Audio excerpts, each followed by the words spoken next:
Jabalpur collectorate परिसर एक बार फिर सुर्खियों में है, लेकिन इस बार वजह कोई जन समस्या नहीं बल्कि प्रशासन पर लग रहे दोहरे मापदंड के आरोप हैं। समाजवादी पार्टी के प्रदेश सचिव आशीष मिश्रा ने जिला प्रशासन पर गंभीर सवाल खड़े किए हैं। उनका आरोप है कि जहां आम जनता और जनप्रतिनिधियों को कलेक्ट्रेट के बाहर रोक दिया जाता है, वहीं सरकारी कर्मचारी पटवारी परिसर के अंदर धारा 163 का उल्लंघन कर धरना दे रहे हैं।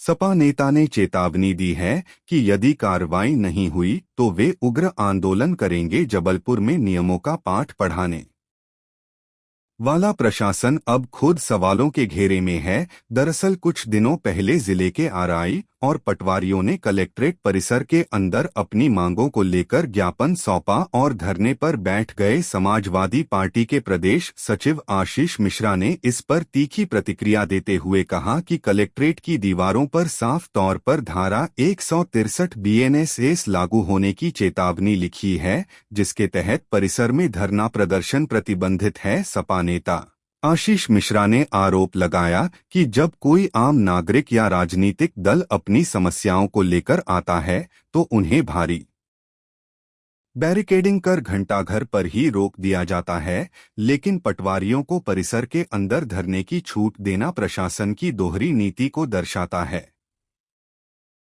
देखिए, अभी हाल ही में आपको पता होगा कि कुछ दिन पहले पूरे जबलपुर जिले के आरआई पटवारियों ने आकर यहाँ पर एक ज्ञापन का कार्यक्रम रखा था। उसमें देखने में आया है कि कलेक्टर महोदय उस समय उपस्थित नहीं थे, वो मीटिंग में थे।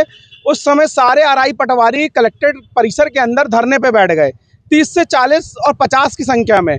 वहीं मैं एक बात ये पूछना चाहता हूँ माननीय कलेक्टर साहब से कि आपने यहाँ पर जो ये दीवार में लिखवा रखा है, आप देखिए धारा 163 जो लागू है बीएसएनएस की, कहीं ना कहीं जिनकी जवाबदेही है इस धारा का पालन कराना, आज वही धारा का उल्लंघन करते दिख रहे हैं। और जिनका काम है कि जन मुद्दों को लेके आज वही कोई समस्या लेके कोई जनप्रतिनिधि या कोई संगठन आता है तो आप उसको घंटा घर में रोक देते हैं। ये इतने बड़े बड़े बैरिकेड लगा के आम जनता की समस्या को लेके लोगों को रोक देते हैं, रोड में उनका ज्ञापन कराते हैं। और वहीं जो अधिकारी हैं जिनका काम है इन चीज़ों को, उनको आप वहाँ पर धरने प्रदर्शन करवा रहे हैं। तो कहीं ना कहीं जो दोहरी नीति और दोहरी राजनीति जो चल रही है कलेक्ट्रेट के अंदर, इसको बंद होना चाहिए। और अगर इसमें एक हफ्ते के अंदर कोई ठोस कार्रवाई नहीं हुई तो हम भी अपनी पार्टी के तमाम कार्यकर्ताओं को लाकर कलेक्टर परिसर के अंदर बैठेंगे, क्योंकि न्यायपालिका और धाराओं का जिनका काम है इन सब को करने का, वही अगर उल्लंघन करेंगे तो आम जनता से आप क्या उपेक्षा कर सकते हैं।